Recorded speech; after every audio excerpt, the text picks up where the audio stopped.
பெயர் Narendranath Datta. And the merciful Father has helped those who labor to bring it into existence and crowned with success the most unselfish labor. My thanks to those noble souls whose large hearts and love of truth first dreamed this wonderful dream and then realized it. Swami Vivekananda grew into the disciple of Sri Ramakrishna Paramahamsa.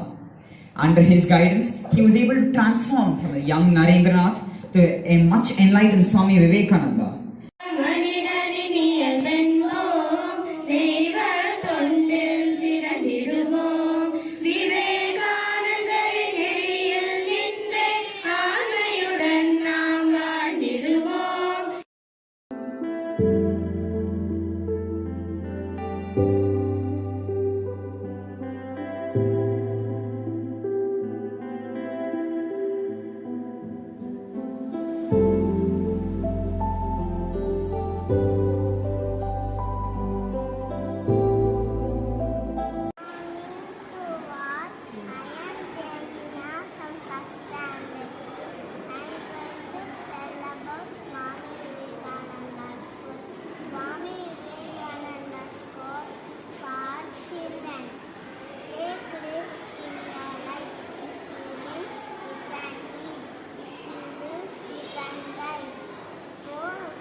வணக்கம். சுவாமி விவேகானந்தரின் பொன்மொழிகள்.